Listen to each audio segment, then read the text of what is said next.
سلام. خوش اومدید به پادکست تی تایم اپیزود 20. اپیزود 20 شماره تا شد. 20 هستیم. آره. موضوع این بالاخره به اپیزودمون 20 رسیدیم دیگه. آره.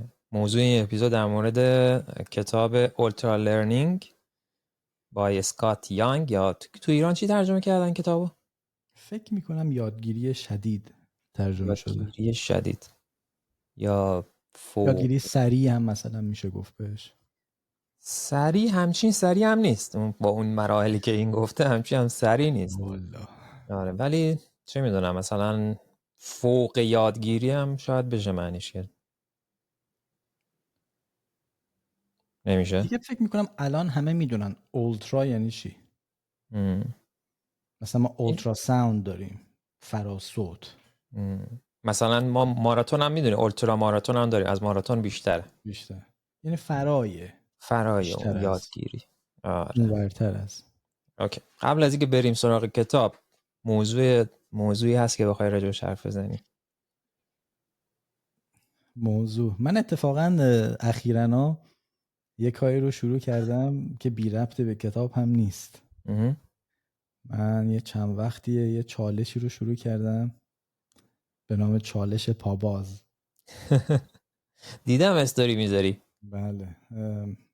گفتم آقا که تو این سن این کار حرکتایی میزنی یه اتفاقی میفته. آره تو 41 سالگی من تصمیم گرفتم که آخه من 20 خورده سال پیش میکردم این کارا رو. اون موقع وضعیت بد نبود، ولی خب شما تو دهه دوم زندگیت هستی، بی حدوداً 20 سالته، بدنت خیلی انعطاف پذیره، فلکسیبیلیتی بیشتره. گفتم که حالا میگم اتفاقا خیلی ربط داره به این کتاب. چالش هایی که تو این کتاب راجعش حرف میزنه، پروسه‌ای که میره تقریبا شبیه کاریه که من چند وقتی شروع کردم. دیروز فکر کنم 11مین روز این چالش بود که گفتم من 30 روز پشت سر هم، نه 30 روز، حالا این وسط ممکنه که 2 روز وقفه هم بیفته، تمرین میکنم، تمرینات کششی میکنم و ببینم بعد از 30 روز آیا میتونم کامل بشینم یا نه. این چند روزه بعضی از دوستان اتفاقا میپرسن تو اینستاگرام، میپرسن که آقا خودت چی فکر میکنی، میتونی یا نه. تا اینجاش خوب پیش رفته، ولی اینجا به بعدش واقعا خیلی کند پیش میره. آره، من جوابم این بود که فکر نمیکنم، چون تقریبا 1/3 راه رو رفتم و اینجا به بعدم خیلی سخته، یعنی دردناکه. حتی به فکرم زده گهگداری که کلا رها کنم، گیو اپ کنم. منتها یه چالشیه دیگه. حداقل کمترین بنفیتش برای من اینه که حداقل یه سری نرمش‌هایی میکنم، ورزش میکنم، خوبه. آره، ببینیم روز سوم چی میشه دیگه، خبرشو میدم. ببینیم چی میشه. آقا تو قرار بود راجع به این اودکلونا هم بیایم صحبت کنی. تو یکی از اپیزودها به ما قول دادی به راجع به اودکلون صحبت بکنی. حالا نمیخوام دیگه داستان اودکلون اینجوریه، میگیم توی یه دونه، حالا تو یکی از 2 دقیقه 3 دقیقه راجع به اودکلون حرف حالا بذار دفعه بعد میره برای مثلا یه ربع اینا شاید نگنجه. میایم توی یکی از اپیزودها ان شاء الله راجع بهش صحبت. آره. من میخوام راجع به آیفون بگم. آیفون جدید که اومده، کی پرسید از اپل که بیاد یه آیفون نازک بزنه؟ ما اصلا دنبال آیفون نمیدونم درخواست کی بود. ما اتفاقا میگم آیفون رو اگه میخواین ضخیم‌ترش بکنید ولی باتریش خوب نگه داره. یعنی نمیدونم هدفشون چی بود که این آیفون ایر مشکل باتری داشت مگه؟ من پیگیری نکردم اخبار آیفون. نه کلا اپل خب نمیدونم، کلا گوشی‌های موبایل در کل باتری‌ها خیلی خوب نیستن. نمیدونم چرا. با اینکه این همه پیشرفت توی باتری صورت گرفته، این همه ماشینایی هستن که همین ماشینای برقی خب خیلی خوب نگه می‌دارن، ولی نمیدونم چه تکنولوژی که وجود داره رو تو باتری استفاده نمی‌کنن. کلا برام یه ذره عجیب بود چرا این آیفون ایر اصلا چرا اومد و اینا. ولی کلا ماه سپتامبر ماه باحالیه، چون یه محصول جدید میاد و جالبه. کلا که فکر می‌کنم یکی 2 سال میشه دیگه با آیفون چپ افتادی و دیگه رفتی. نه چپ نیفتادم. ببین شما دنبال اینم که مثلا این چه چیزی به درد من میخوره، و اگه مثلا من همش روی آیفون باشم هیچ موقع نمیفهمم چه چیزی روی اندروید هست. برای همین سویچ کردم اندروید. الان هر موقع هم برمیگردم میاد برام سخته. یعنی اون محدودیتایی که تو آیفون هست واقعیه. الکی نیست. من فایل نمیتونم منتقل کنم به ویندوز. یک کوچولو هم از زیاد رفتار انحصار طلبانه داره اپل کلا. دلش نمیخواد دیوایساش به چیزای دیگه وصل بشه. آره اگه فلان چیز رو میخوای بیا محصول من رو بخر. دقیقاً. یه کوچولو این رویه رو به نظرم باید جلوشو بگیره. اوکی. خب کتاب بریم سراغ کتاب. کتاب همونطور که گفتی Ultra Learning، اسم کاملش هست Ultra Learning Master Hard Skills Outsmart the Competition and Accelerate Your Career.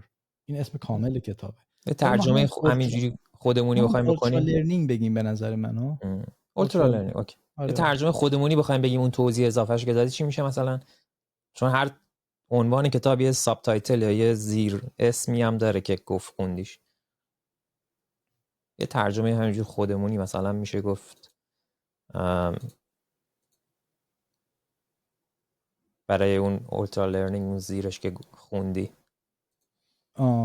Master Hard Skills. Master Hard Skills به نظرم میتونیم بگیم که چطور بهترین یک چیزی رو مهارت ها بشیم مثلا. مهارت این هارد مثلا گفته مستر هارد اسکیل، مهارت های سخت. حالا مهارت های سخت منظورش اینه که یه مهارت، حالا این سافت اسکیل و هارد اسکیل راجعش میتونیم یه ذره صحبت کنیم. مهارت هایی که نیاز به تخصص داره در واقع. بعد ادامهش هم میگه outsmart the competition، توی رقابت ها دیگه بهترین چطور به خودتو بیای استند اوت کنی. بازم همون انگلیسی شد که accelerate your career. تو رقابت ها چطور خودتو نشون بدی و مثلا پیروز بشی مثلا. آره. بعد کاریر هم که دیگه تو شغلت بتونی از دیگه. آره تو شغلت بیفتی جلو، همچین معنی مثلا. کل کتاب راجع به این. اوکی. توی گفتیم دیگه آقا. توی بخش اولش رو که شروع میکنه جالبه، در مورد این صحبت میکنه که حالا چون خودت هم کامپیوتر ساینسی، اینم کامپیوتر ساینس بوده، شاید بهتر بتونی توضیح بدی. اومده گفت آقا این 4 سال ما کامپیوتر ساینس میخونیم توی MIT، اینو بیایم فشرده بکنیم توی 1 سال و آیا میشه این اتفاق بیفته؟ چطوری میتونیم این کار انجام بدیم؟ با به حال سلف استادی دیگه، خودت بخونی و تمرکز رو بذاریم روی نتایج، روی اون آوتکام، ریزالتی که قراره. نتیجه اینه که شما این پروژه رو تمام بکنی، نتیجه اینه که شما این آزمونا رو بتونی تمام بکنی و اینکه چطور میتونی کار انجام بدی. حالا با یه سری توضیحات هم داده که 3 تا چیز خیلی مهم داره که اینکه اون توجه تو بتونی معماری کنی در روز که رو چه چیزایی میخوای تمرکز کنی، یا اون در واقع ریتم تمرکزت به چه صورت میخواد باشه، یا اون انگیزه‌ای که داری چیه. به نظرت شدنیه؟ چون خودت خب 4 سال حد کامپیوتر ساینس خوندی دیگه. آیا واقعا میشه به نظر خود، نظر واقعیت، کل 4 سال توی 1 سال خلاصه کرد یا نه؟ من این آدم رو واقعیتش خیلی آشنایی ندارم. من از زمان شروع این کتاب من آقای اسکات یانگ رو رفتم وبسایتش هم دیدم پادکست هم داره. فکر میکنم با خانومش پادکست رو اجرا میکنه اگه اشتباه نکنم. این آقای اسکات یانگ یه جوون 23 ساله کانادایی بود زمانی که این چالش رو راه انداخت. میگه یه روزی نشسته بودم گفتم که اصلا یه جرقش از اینجا بود. گفتش که آیا واقعاً برای به دست آوردن آموزش سطح اول دنیا ما نیازه که به دانشگاه‌های سطح اول دنیا بریم؟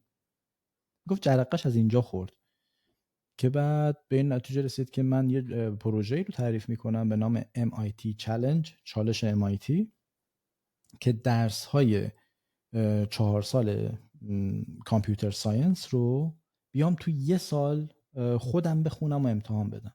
یعنی کاری که کرد ایشون رفت کلا منابع خود MIT رو، اونایی که پابلیک بوده رو گرفت، از جزوه ها و امتحان ها و جوابیه ها حتی، و آموزش رو در واقع آنلاین از MIT گرفت. نه اینکه دانشجوی MIT باشه، خودش رفت گرفت دیگه، دانلود کرد و حالا یا لایو دید یا مثلا تو یوتیوب دید و شروع کرد پروژه راه انداختن و از خودش امتحان میگرفت. یعنی مثلا دوربین رو میذاشت جلو، عین صحنه امتحان میومد شبیه سازی میکرد و اگر مثلا بعد از امتحان هم که وقت تموم میشد جوابا رو چک میکرد. اگر فیل میشد یعنی تقلب نمیکرد، دوباره اون درس رو امتحان میداد. ولی خب این چیز رسمی نبوده، یعنی از MIT کسی نیومده بگه که این آقا چنین کاری کرده، ولی خودش مثل اینکه صادقانه این پروژه رو راه انداخته. ببین کار آسونی نیست، به خصوص کسی که بک‌گراند کامپیوتر ساینس نداشته باشه. بعد آخه ببین فقط که کامپیوتر ساینس نیست، ما توش مثلا یه سری ریاضیات پیشرفته داریم، اینا درسای واقعا چالشی هن. مثلا درس طراحی الگوریتم ها، خب هم تو دوره لیسانس داریم هم تو دوره فوق لیسانس داریم، ما تو دوره پی اچ دی هم گذروندیم طراحی الگوریتم ها. یکی از درس‌های به نظرم پایه‌ای و اساسی کامپیوتر ساینس مثلا الگوریتم دیزاینه و درس آسونی هم نیست. دیتا استراکچر درس آسونی نیستن اینا. بعد خودش هم میگه من بارها اصلا داشتم رها میکردم، انقدر میگه فشار شدید بود که بارها تصمیم گرفتم که پروژه رو ول کنم. دیگران بهم گفتن آقا چه کاری، حالا مگه واجبه این کارو بکنی؟ گفت رها نکردم و تو یه سال من برداشتم اینه که درس‌های تخصصی کامپیوتر ساینس فقط بوده، درس‌های دیگه عمومی رو دیگه نیومد این کارا رو باش بکنه. میگه در کل میخواست ثابت بکنه که اصل یادگیری در چطور درس بخونیه، چقدر عمیق درس میخونیه، نه اینکه کجا درس میخونی. یه جورایی داره اون دیدی اون دانشگاه‌های بزرگ دنیا یک ابهت خاصی دارن، میخواد اون خود تابو شکنی کنه، بگه نه اونجورم نیست، تو اگر بخوای میتونی به اون لول برسی بدون اینکه به اون دانشگاه‌ها راه پیدا کنی و بری اونجا دانشجو بشی.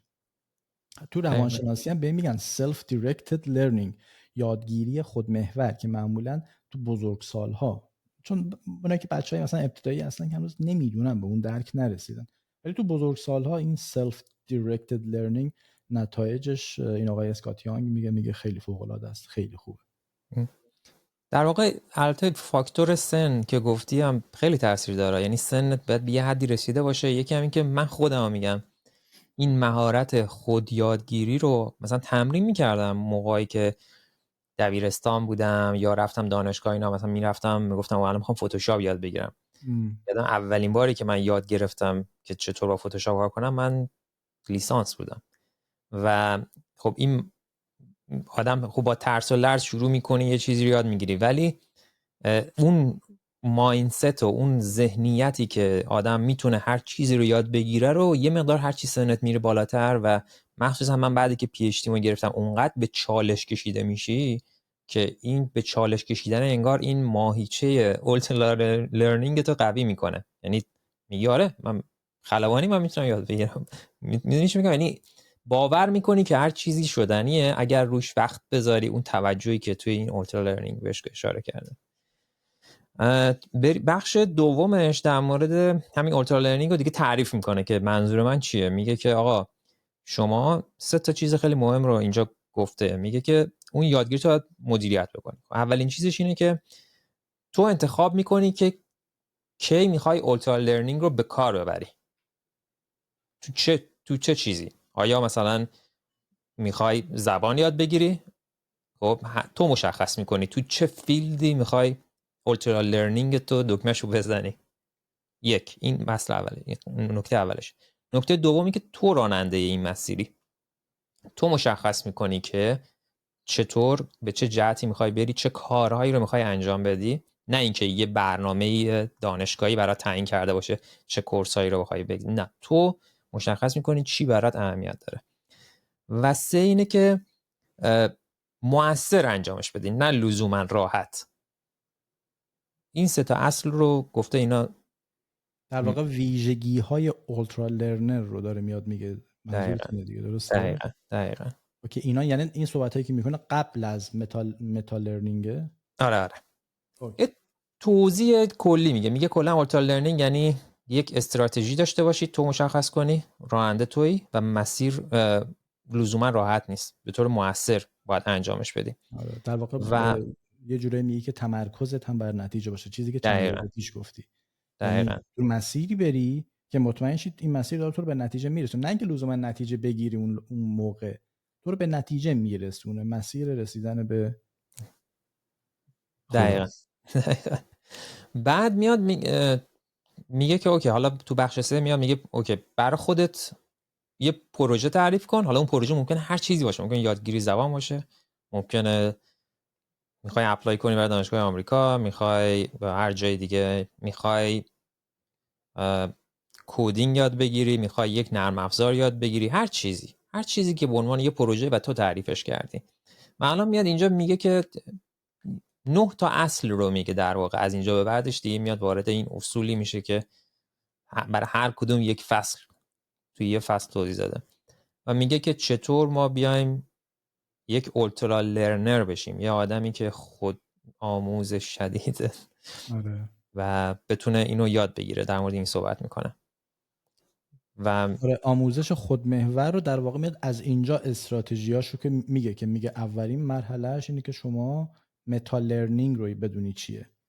متا لرنینگ ببین داستانش اینجوریه که شما تصور کن که تصمیم گرفتی چیزی رو یاد بگیری، مثلا نمیدونم یه بوتکمپی رو شرکت کنی، هفته اول خیلی باحاله، تمریناشو انجام میدی، هفته دوم خیلی باحاله، همچنان داری یاد میگیری، 5-6 هفته که میگذره میگه آقا هفته اول دوم چی یاد گرفتم من. اینجا همون جاییه که شما مغزت قاطی میکنه، یعنی یه نقشه راهی نداشتی برای خودت، نمیدونستی که کجا میخوای، میدونی میخوای چی کار کنی یا، ولی اینکه چی جوری از کدوم مسیر بری رو نمیدونی. این همون جاییه که میگه متا لرنینگ میاد به درت میخوره. متا لرنینگ مثل چراغ قوه‌ایه که شما تو شب داری میری جلو پات میزنی که ببینی، در واقع نقشه است و تو رو سریعتر به مسیرت میرسونه.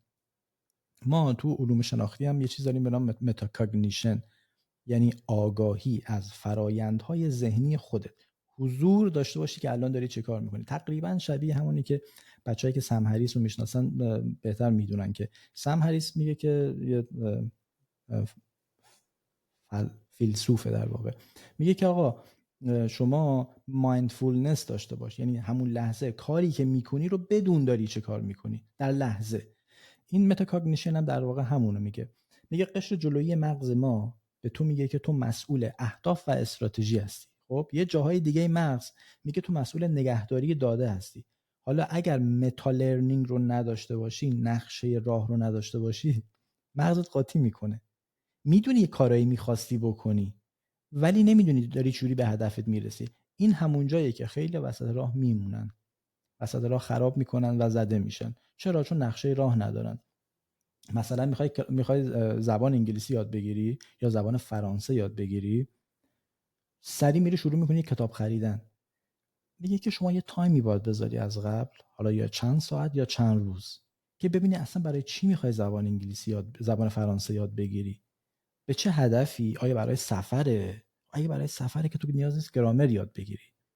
توضیح اینجوری میده که متا لرنینگ یعنی اون داده خام اولیه که مربوط میشه به هدف تو رو جمع آوری بکن، بعد از طریق اون برو جلو. حالا نمیدونم تو در تکمیل این حرفی داری؟ آره دقیقاً. مثلا میگه که آقا من یه پروژه، مثلا همین گفتی زبان فرانسه میخوام یاد بگیرم، نقشه رو بکش و یه سری چک پوینت هم توی این نقشه بذار. مثلا بگو اوکی من هدفم اینه که بعد از 2 هفته به اینجا برسم، بعد از 1 ماه به اونجا برسم، و این مشخص کردن مسیر. از خودت بپرسی چرا من دارم این کارو میکنم مثلا، و دقیقاً چه کاری باید انجام بدم و دقیقاً چطور نتایجی که توی این مسیر، این چک پوینت های میذارم، چجوری خودم رو محک بزنم که یاد دارم توی این مسیر دارم میرم. در یعنی واقع بهترین روش برای رسیدن به اون مسیر چیه؟ دقیقاً.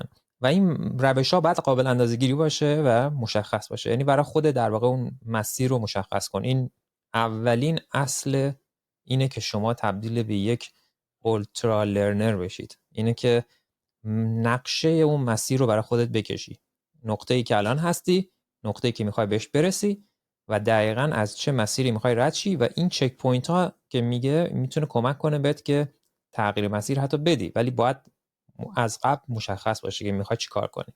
فکر کنم میگه 10% زمان اون پروژه رو بذار برای متا لرنینگ، برای نقشه کشیدن و طراحی و اینجور چیزا. 10%ش، برای اینکه میگه اینجا یک کوچولو تریکیه، ممکنه یک کم اگر شما زیاده روی بکنی تو این قضیه متا لرنینگ، ممکنه کلا میری تو فلج تحلیل، همش داری تحلیل میکنی و جلو نمیری، همش میگی اوکی من اینجا رو اینجوری میکنم، اونجا رو اینجوری میکنم، و یهو به خود میبینی 1 ماه داری این کارو میکنی. این فلج تحلیله، یه جورایی همش در حال تحلیل هستی. دیگه اینم مواظب باشید که خیلی زیاد نشه، 10% تایم اون پروژه بیشتر نشه. دقیقاً. اوکی. اصل دوم در مورد تمرکز صحبت میکنه و همون فوکس که خیلی خیلی مهمه. اینکه توجه ما به طور کاملا مشخص خودمون تصمیم میگیریم که روی چی باشه. و یه تحقیق انجام شده بود، یکی از مهمترین چیزایی که یه نفر میتونه آدم پروداکتیو باشه اینه که همین حرفی که میزنه، این باکس های زمانی که تو تقویممون میذاریم که آقا من این ساعت تا این ساعت میخوام فلان کار رو انجام بدم و توجه من روی این کار خاصه و هیچ چیز دیگه من بهش تمرکز ندارم و مثلا چه میدونم همزمان دارم این کار انجام میدم، یکی دیگه بتونه مثلا به من دسترسی داشته باشه، مزاحم بشه و اون توجه من بره به اون سمت اون کار. و در مورد این توجه صحبت میکنه، اینکه چطور تمرکز داشته باشیم، سویچ تاسکینگ نکنیم، از این بلند نشیم بریم یه کار دیگه بپریم از این شاخه به اون شاخه، از این شاخه به اون شاخه. و اون باکس زمانی، اون 1 ساعتی 2 ساعتی که تو تقویم بلاک کردی، فقط همون یک کار رو انجام بدی و در واقع یک کار رو انجام بدی، توجهت روی اون باشه. میگه مشکل اصلی ما کمبود منابع یادگیری نیست. میگه انقدر منابع یادگیری فراوونه، دوره های آنلاین، کتابخونه ها و نمیدونم پادکست ها و یوتیوب و هم انقدر زیاده. میگه حدود 20 دقیقه طول میکشه معمولا ما بخوایم روی چیزی تمرکز کنیم. 20 دقیقه زمان میبره، چون معمولا 5 دقیقه اول و اینا آدم منحرف میشه. واقعا تمرکز کردن تو این دوره که این حجم از اطلاعات هی وارد مغز میشه. بعد یه کوچولو هم این متا لرنینگ خوبیش هم همینه دیگه. حالا این قبل از تمرکز چیزی گفتیم، خوبیش اینه که شما به خودت میگی که از چیا استفاده کنم. خیلی منابع خداییش زیاده، یعنی این دور زمونه شما چی هست که بخوای یاد بگیری و آنلاین نباشه راجبش مطلب. این تمرکز کردن رو خیلی روش اینجا اصرار میکنه که آقا تمرکز نتیجه تمرین مداوم شبکه‌های عصبیه. شما هرچی بیشتر تمرین میکنی، ذهنت بیشتر آماده میشه که تمرکز زودتر انجام بده، 20 دقیقه طول نکشه. البته میگه خیلی هم نباید ساده به این قضیه تمرکز نگاه کرد. میگه وقتی میگیم تمرکز یه مهارته، ممکنه بعضیا خیلی ساده بگن خب پس من فقط با تکنیک رو یاد بگیرم دیگه، مثلا حالا لزوما پامودورو تکنیک رو ازش باهاش برم جلو من تمرکز میکنم. به این سادگی نیست و حداقل منم تجربه کردم تو زندگی خودم، از سر کار تا دوره دانشگاه. تمرکز کردن کار آسونی نیست. درسته شما تکنیک رو تکنیک کمکت میکنه که تمرکز کنی، تکنیک گارانتی نمیکنه که تو تمرکز میکنی. چند تا نکته هم میگه البته در کنارش. میگه خواب کافی باید داشته باشید، استرس رو باید مدیریت کنید، تغذیه مناسب داشته باشید، محیط کار، چیزی که جیمز کلیر گفته بود، خیلی راجبش تو عادتهای اتمی حرف زده بود. حتی وضعیت سلامت روان رو راجبش حرف میزنه. بعد یه سری مثالای دوره در مورد تحقیقات روانشناسی هم میزنه که میگه خیلی تحقیق کردن راجب این قضیه و واقعا نتیجه گیری این بود که تمرکز کردن اون جوری که به سادگی میگن نیست. یکی از چیزایی که مثلا من الان تقریبا 5 سال من از همین جایی که الان نشستم کار میکردم توی اینتل و از این ماه سپتامبر ما رو مجبور کردن که 4 روز در هفته سر کار باشیم و از اونجا کار کنیم. و اولین چیزی که من اون هفته اول باش برخورد کردم همین توجهه بود که از بین میرفت. یکی از اتفاقات این بود که خب بقیه توی اون حالت آفیس‌های خودشون، آفیس‌های ما اینجوری نیست که هر کسی یه آفیس داشته باشه درشو قفل کنه که صدا نیاد، یه حالت کیوب ماننده و از اینایی که مثلا نه که بلندشی بقیه رو ببینیم، حالا این بلندتره ولی خب بازه دیگه، در نداره و همه هر کی صحبت بکنه این ور اون ور شما میشنوید. خب مثلا اینا حلش کردم، اومدم گفتم میدونه مثلا هدفون میذارم که از این نویز کانسلیشن داشته باشه صدا رو نشنوم. ولی یه مشکل دیگه که بود این بود که مثلا من تمرکز کردم روی چی دارم کار میکنم، تو خونه بودم خب تیمز رو میبستم کسی به من دسترسی نداشت، ولی اونجا دیدم مثلا یکی با من کار داره میاد توی آفیس، یعنی من حین انجام کارم اون دارن در مورد همین اتنشن صحبت می‌کنن، توجه من از بین میبرد، من دارم روی چی کار میکنم. بعد یه چیز جالبی که دیدم بقیه انجام میدن، من عین اونو شروع کردم انجام دادن، اینه که یه روبان قرمزی اینا از این در به این در حالت آهن رباییه، یه سمتشو میزنه این ور، یه سمتشو میزنه این ور درت، بعد یه قرمز نوشته استاپ. خب بعد یا مدلای دیگه هم هست، من یه دونه از اونها از این ادمینمون گرفتم، قسمت مسئول این کارا، و اینو زدم جواب داد. یعنی یکی میاد با من کار داره، وقتی میبینه اونو من به در زدم دیگه اصلا به من توجه نمیکنه، منم نمیبینمش چون پشت سر منه. آره. و تمرکزم اینجوری حفظ شد. و این تمرکز حفظ کردن خیلی مهمه. یه موقعی هست من نمیخوام هیچ کسی مزاحم بشه، چون دارم یک کار عمیق انجام میدم، یک کار انجام میدم که من تصمیم گرفتم الان تمرکزم روی این باشه و نمیخوام اون تمرکزم از بین بره رو چیزای دیگه. یعنی که چالشایی که من رفتم سر کار توی آفیسم کار بکنم این بود و جالب بود که خب اینجا هم راجبش صحبت کرده و این واقعا خیلی مهمه، این تمرکز و که این تمرکز مثلا حفظ کردن. البته حالا اینجا تو پرانتز چیزی هم میگم، من دارم یه اپلیکیشن روش کار میکنم که راجب همینه، راجب تمرکز، مربوط به کتابت دیگه، درسته؟ هم مربوط به کتاب، همین که یه اپلیکیشنیه که حالا بعداً راجبش مفصل‌تر صحبت میکنم که درست شد. ولی هنوز الان 2 نفر رو انتخاب کردیم، یه تیم کوچیک تشکیل دادیم که این روش کار بکنیم در مورد همین تمرکزه که چطور تمرکزمون رو بتونیم حفظ بکنیم یا ضبط بکنیم در واقع. بعدن اطلاعات بیشتر بده. حتما. اوکی. حرف دیگه داری راجع به این موضوع تمرکز؟ نه. اوکی. موضوع بعدی که راجبش حرف میزنه directness. ترجمهش نکردم من. مثلا اینکه مستقیم برو اون کاره رو انجام بدی. مثلا یک کاری رو انجام بدی بهتر از اینه که درباره اون کاره بخوای بری خودت آماده کنی. منظورش اینه. بیشتر آدما کلا ساعت‌ها، ماه‌ها، بعضی وقتا سال‌ها حتی صرف یادگیری یه مهارت میکنن، اما وقتی که میخوان استفاده کنن درمانده میشن. فرض کنید که ما حداقل دیدیم، مثالاشو داریم دیگه، کسی که سالها کلاس زبان رفته ولی واقعا هنوز نمیتونه صحبت کنه. میگه آقای نویسنده میگه که اینجا مشکل انتقال وجود داره، the transfer problem وجود داره. یعنی شما چیزی رو توی یه موقعیت یاد گرفتید اما مغزت نمیتونه اون رو به موقعیت واقعی منتقلش کنه. میگه دیرکتنس یعنی که مستقیم برو سراغ کاربرد. اگه میخوای زبان یاد بگیری اصلا روز اول شروع کن صحبت کردن، غلط هم هست صحبت کن. اگه میخوای برنامه‌نویسی یاد بگیری شروع کن پروژه ساختن. تئوری خوندن جواب نمیده. 1000 تا این کلاسای ویدیوهای پایتون هم بری بشینی فایده نداره. پروژه واقعی. نقاشی میخوای یاد بگیری قلمو به دست بگیر. میگه یادگیری واقعی وقتی اتفاق میفته که تمرین شما بیشتر شباهت به همون شرایط استفادهش داره. برای همینه که دیدید مثلا از این امتحانای شبیه ساز میذارن، امتحانای ماک، نمیدونم تو خیلی از رشته‌ها این شکلی هست، برای مثلا زبان هم میدونم هست، تافل و اینا امتحانای شبیه ساز هست. چرا این کارو میکنن؟ برای اینکه میخوان شبیه سازی اون روز امتحان رو بیارن به جا بیارن در واقع تو خونه خودشون. شما در واقع لباس میپوشی، با هیچ که صحبت نمیکنی، موبایل خاموش، تایم همه چی سر ست شده دقیق و شبیه سازی روز امتحانه.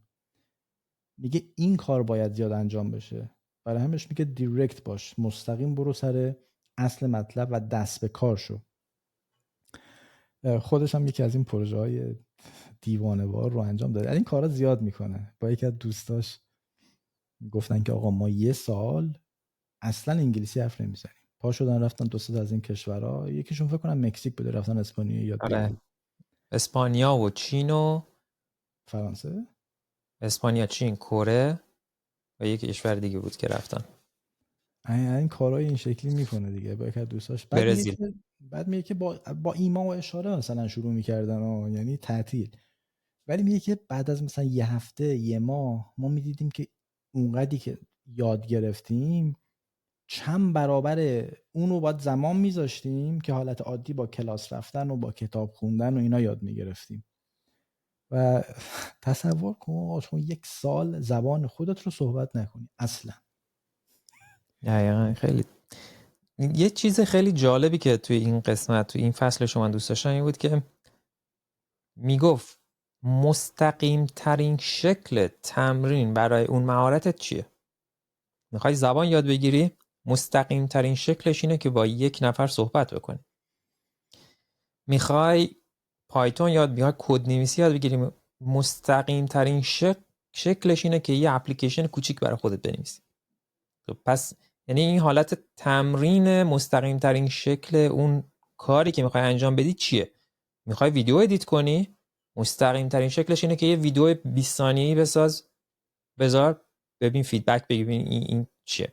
یعنی میگه اون کارا رو انجام بده، یعنی نه اینکه خود کار رو انجام بده به جایی که درباره اون کار هی بری خودتو بهتر کنی. آره. حالا یه نکته انحرافی هم اینجا داره، میگه باید سر این قضیه حواسمون جمع باشه، این همه جا لزوما کاربردی نیست. مثلا کسی باید خلبانی یاد بگیره یهو نمیره آقا این دسته دستش بگیره. یعنی اینا یه دوره یه چیز داره دیگه، یه ترینینگ داره. یا مثلا کسی که میخواد جراحی کنه آره دیگه، بستگی داره اون کاست، در واقع اون مقدار هزینه‌ای که قراره اتفاق بیفته چقدر هم هست دیگه. مثلا شما حالا با یه نفر بری زبان انگلیسی صحبت کنی، اشتباه صحبت کنی، هزینه زیادی نداره برات دیگه. یا یه اپلیکیشن بنویسی خیلی کوچیک، یا یه ویدیو بسازی، هزینه که برات داره اینه که اون فیدبک هایی که میگیری شاید منفی باشه، که حالا راجبش صحبت میکنیم. میگه اگه یادگیری شما هیچ شباهتی به کاربرد واقعی نداره، داری وقت رو تلف میکنی. آره، این واقعا خیلی جمله مهمیه. یعنی یکی از چیزاییه که تو مثلا داری یه کاری انجام میدی. یکی از کسایی که کوچش میکنم در مورد زبان انگلیسی بهش گفتن هر کلمه که یاد میگیری توی یه جمله باید بگی که اون جمله در مورد تو باشه. چون ما اکثر مواقع داریم در مورد خودمون حرف میزنیم، داریم یه داستان تعریف میکنیم، میگیم من این کارو کردم، من اینجوری بوده. اون کلمه‌ای که یاد میگیری در مورد خودت باشه. چون تو واقعیت مستقیم ترین شکل استفاده از اون لغت موقعیه که تو داری در مورد خودت با یکی حرف میزنی. اگه نتونی اونجا استفادهش بکنی تو جمله‌ای که گفته، مثلا تو میگی جمله خبری میگی، اون جمله یه چیز خبری تو اونجا، ولی تو در مورد خودت مستقیم ترین حالتش در مورد خودت صحبت بکنی. یا یکی نفر دیگه بود که اتفاقا همین هفته پیش بود، میگفت که من از حرف زدن به زبان انگلیسی با یکی دیگه استرس میگیرم. یعنی آدمی هستم که یه ذره هم درونگرام و خیلی نمیتونم ارتباط بگیرم. من حالا این تکنیک رو از یه یوتیوبر یاد گرفتم، نمیدونم لوئیس راسمن رو میشناسی یا نه. لوئیس راسمن هم نمیشناختم، یکی از یعنی توی که کامنت ها من یکی از هاردام خراب شده بود و گفت این هارد درست میکنه. همینی که اوکی.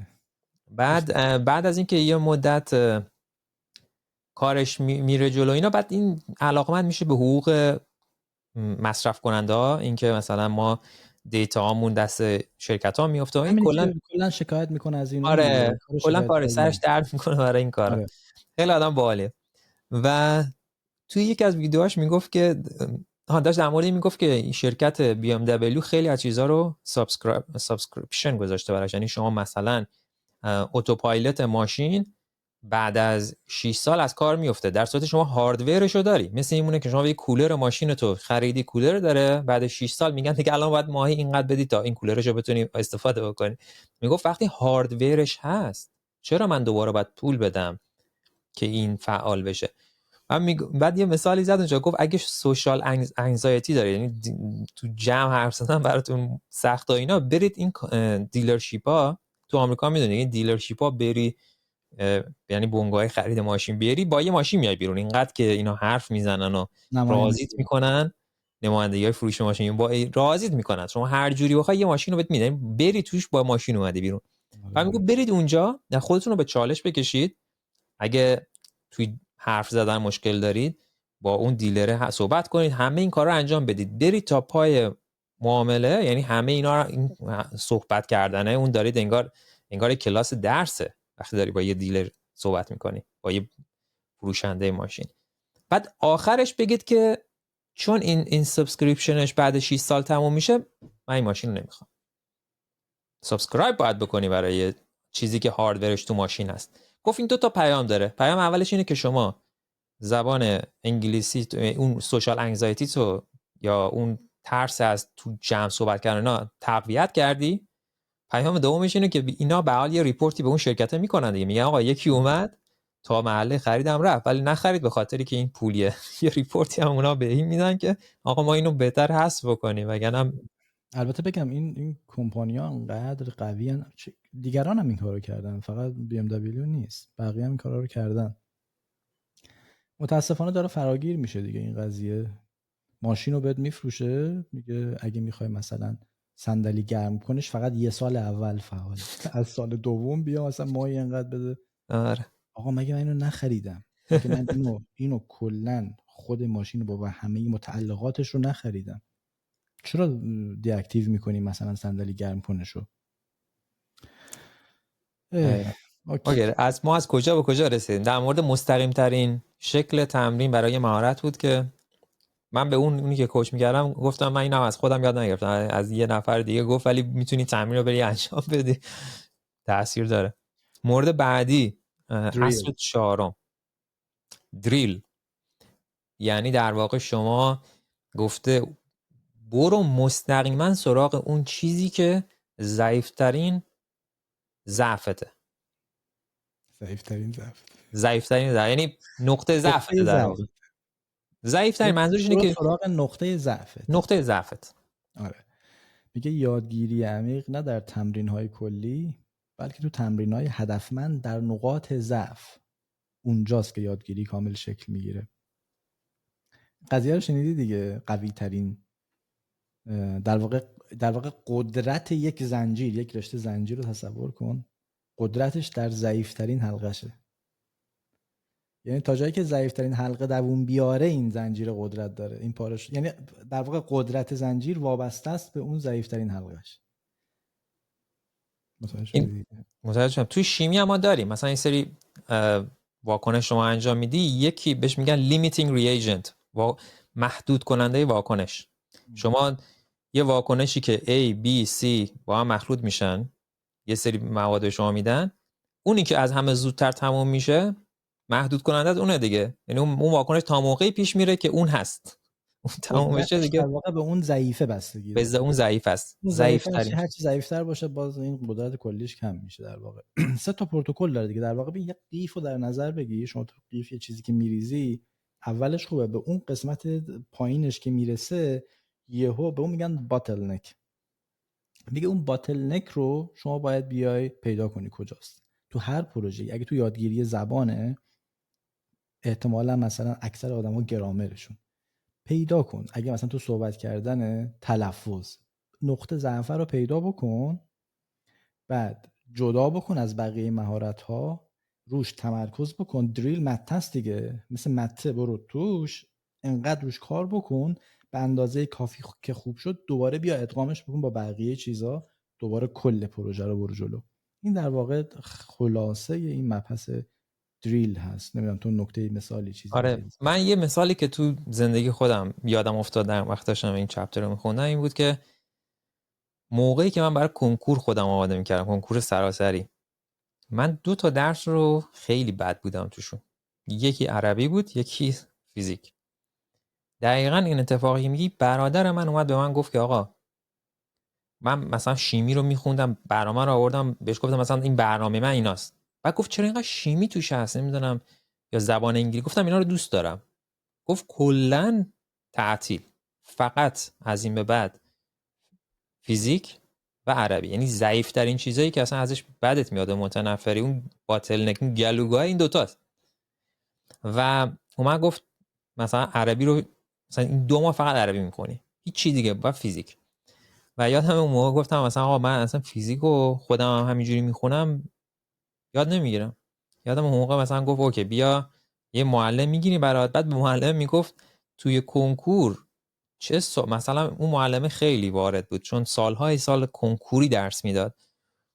اومد گفت ببین من نمیخوام کل فیزیکو بهت درس بدم، 1 سوال از عدسی میاد، ما کل عدسی ها رو تمرین میکنیم، تو اون 1 سوالی که از عدسی ها میاد رو میزنی و درست میزنی و اینجوری با هم کار میکنه. یعنی دقیقاً همون حرفی که میزنه. رفتیم سراغ مستقیم ترین حالتش حل مسئله بود. حل مسئله میکرد و میگفت این شبیه اینه، یه توضیح میداد. و من دقیقاً یادمه موقع کنکور من دنبال مبحثا میگشتم، این سوالا رو نگاه میکردم ببینم این مبحث رو خوندم، حلش میکردم میزدم. یعنی هر چیز زدم درست زدم، ولی زیادم نزدم، درصدم خیلی بالا نبود، ولی اونایی که زدم درست زدم.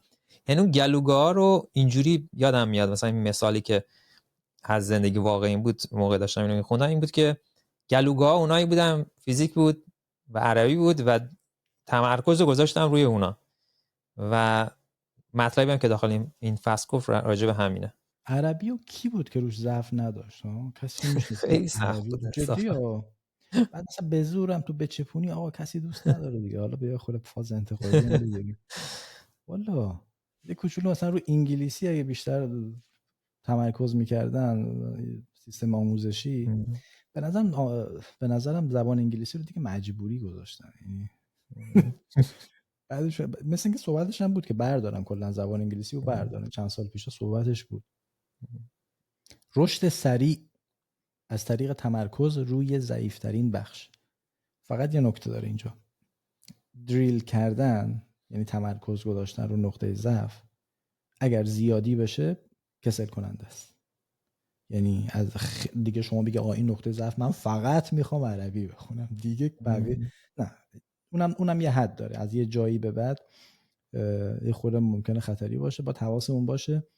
بعد بهترین استراتژی هم همین سیستم پلی به اضافه دریل. اون تو کتاب هیدن پتانسیال فکر کنم بود راجبش حرف زدیم، میگفتش که فان کنید، بذارید همراه با بازی طوری باشه، لذت هم ببر. در واقع این دریل کردن میگه مثل یه موتور پیچیده رو تصور بکن. شما این موتور خرابه، شما کل موتور رو بخوای باز کنی که خرابترش کردی. پیدا کن دقیقاً کجاش خرابه، همون یه تیکه رو باز کن و تعمیرش کن، نه اینکه کل موتور رو بیای ولو کنی، کلا کنترلش از دست در بره. درست. اوکی بریم این فصل رو حرفی داری راجبش یا بریم بخش بعد؟ بریم برای ریتریوال. اوکی. این بخش در مورد این حرف میزنه که میگه یادآوری در واقع یه مهارته و خیلی هم مهمه. اینکه ما فقط دانش رو همینجوری هی نفرستیم به مغزمون، بتونیم بالا برش هم گردونیم و ازش استفاده کنیم. این یه مهارتیه که باید روش کار بکنید. و مثلا برای خود من یکی از روش‌هایی که استفاده می‌کردم موقعی که زبان می‌خوندم استفاده از جبر لایتنر بود که بتونم اون مهارت به یاد آوردن این لغات رو تمرین بکنم.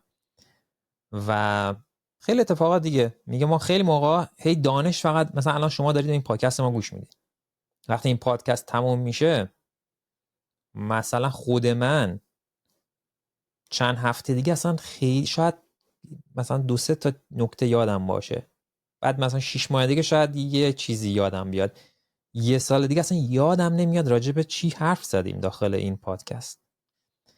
حالا اینا رو همینجوری اعداد همینجوری گفتم، ولی میخوام بگم به مرور زمان یاد آدم میره.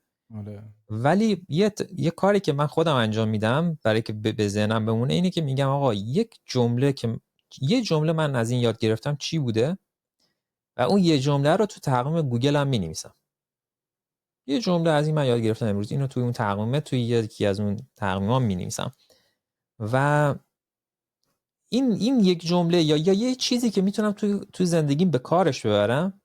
مثلا توی اون کتاب پتانسیل مخفی یه چیز جالبی که گفت در مورد سی اسپانج، یعنی اسفنج دریایی حرف زد که گفت اگه فیدبک هایی که میگیرید ببینید مثل اسفنج دریایی اینجوری که تمام مواد شیمیایی خوب بد میره توش، خوبا رو تجزیه میکنه استفاده میکنه، بعدا رو میده بیرون. میگه مثل این باشید فیدبک هایی که میگیرید. اون تو ذهنم موند. چرا؟ چون تو زندگیم دارم به کارش میبرم، چون یک آنالوژی استفاده کرد تو ذهنم موند. برای همین میگه که آقا این به یاد آوردن این دانشا، این پادکستا، این یوتیوبا، این کتابا، این به یاد آوردنش هم خیلی و همون اندازه اهمیت داره که خوندنشون اهمیت داره. آره توضیح میده که ماها خیلی زمان، محاکمه کلا منظورش به دانشجوهاست که دارن مطلب یاد میگیرن، میگه تا خیلی هی مرور میکنن، هی هایلایت میکنن صفحاتو، هی دوباره حفظ میکنن، هی متن، هی دوباره گوش میدن، پادکست به قول تو. میگه تهش اینه که شما اگر اینا رو نتونی ریتریو کنی، بازیابی نکنی از مغزت، شما فقط وارد مغزت کردی دیگه، کجا میخوای بازیابیش کنی؟ اگه شما اینو تمرین نکنی فایده نداره. یعنی حتی اگه مراحل قبلی رو هم خوب رفته باشی فایده نداره. یه تحقیق هم انجام شده که دانشجوهایی که معمولا برای امتحان درس میخونن، اونایی که بعد از اینکه درس خوندنشون تموم شد خودشون از خودشون امتحان واقعی گرفتن، جواب بهتری گرفتن، ریزالتشون بهتر بوده نسبت به کسایی که فقط خوندن و مرور کردن و حفظ کردن، شبیه سازی نکردن و برای خودشون اون رو عملی نکردن که جواب امتحان بدن یا جواب سوال بدن. تو پزشکی هم من میدونم یه چنین دوره‌هایی هست، اونایی که پزشکن فکر کنم هر سال اجباریه باید یه سری دوره‌هایی رو بگذرونن. میدونم تو ایران این شکلی هست، باید یه سری دوره‌هایی رو بگذرونن و امتیاز میگیرن. اون امتیازا خیلی تاثیر داره تو اون شغل و حرفه خودشون.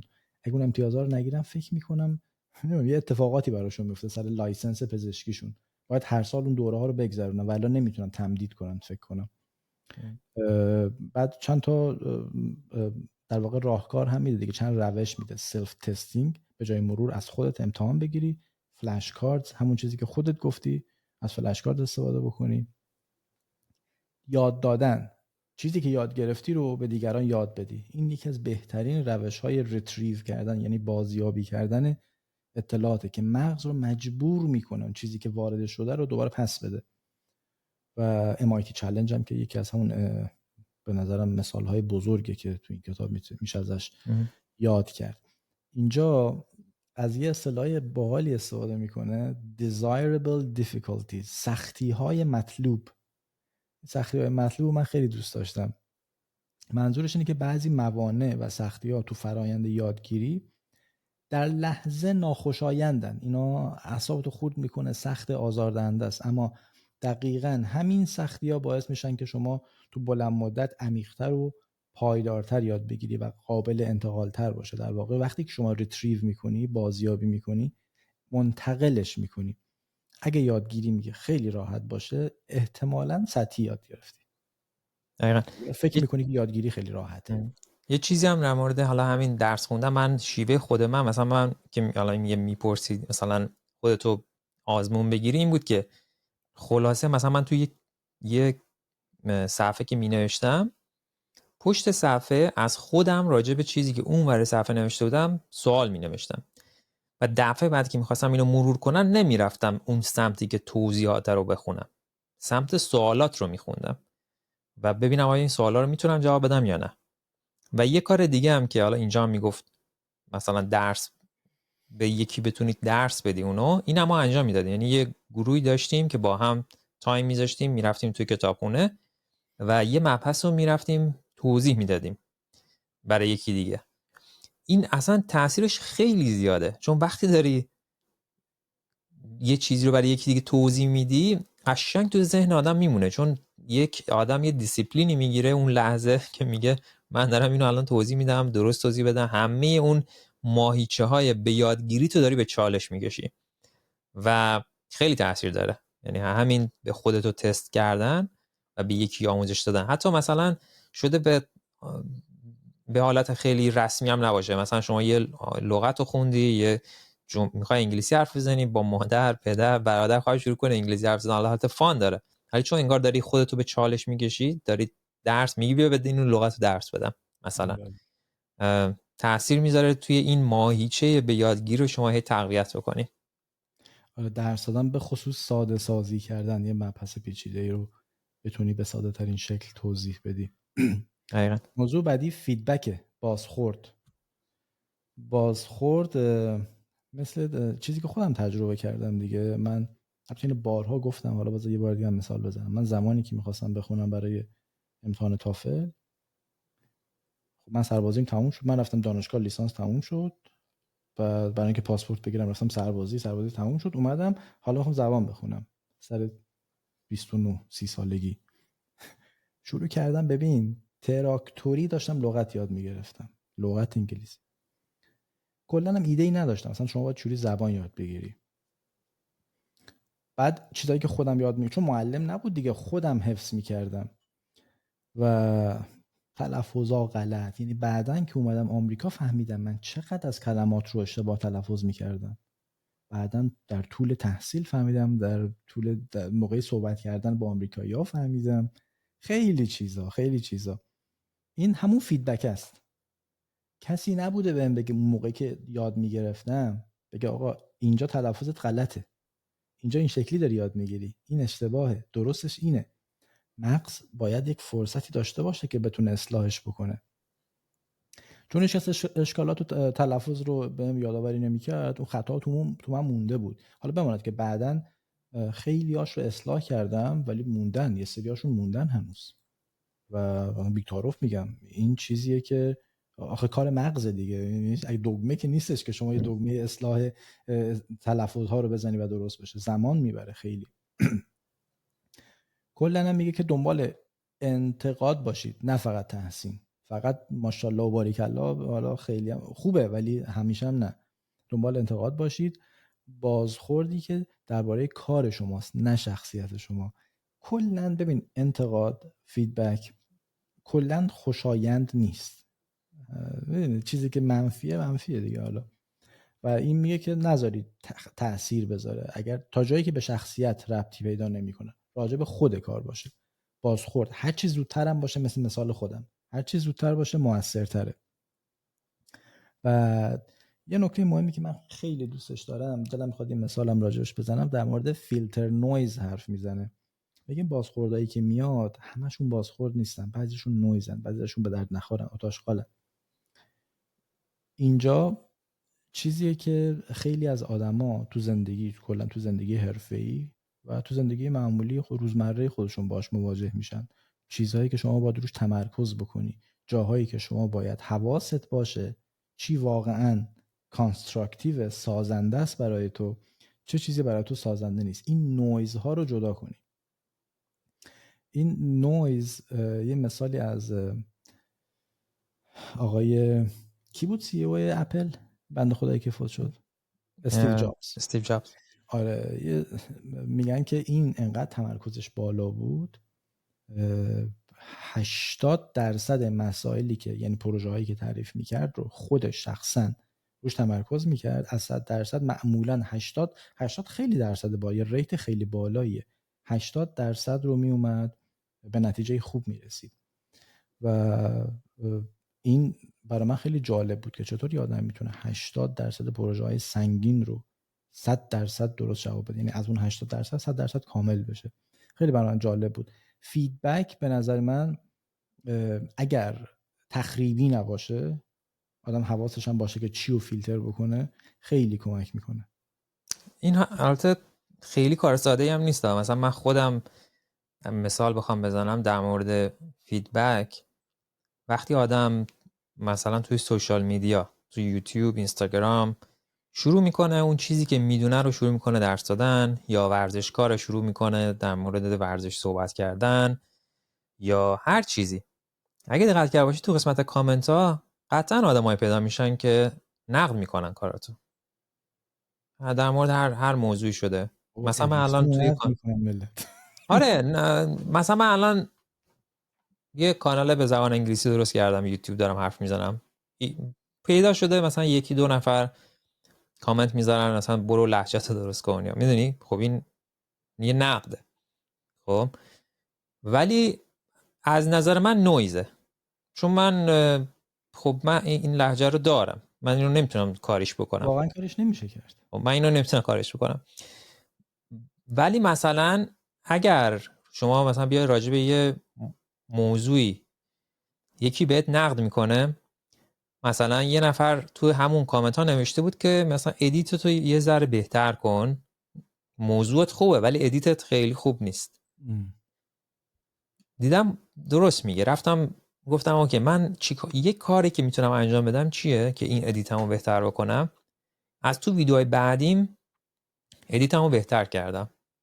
خب ولی این تصمیمی که شما بگیریم مثل همون مثال دوباره اسفنج دریایی شد، این که کدوم یکی از این نقدها درسته، نقد ممکنه راحت نباشه، ولی اینکه چقدر پذیرا باشی که بگی آقا من این نقد کردن رو برای خودم عادی بکنم و توی این نقدایی که میاد من فیلتر بکنم. آقا این یک نقد درستیه که به من کمک میکنه با دید باز برم به این قضیه نگاه بکنم. و اون حرفی که خود زدی، یه سری نویز هم هستیم وسط، ممکنه هر کی یه حرفی بزنه، هر کی یه چیزی، هر کسی نظری داره. شما اگه بری اون اسپیس اکس هم نگاه بکنی که فرستادن فضا بود، تو کامنتاش بخونی هر کی یه نظری داره، هر کی یه چیزی نوشته دیگه.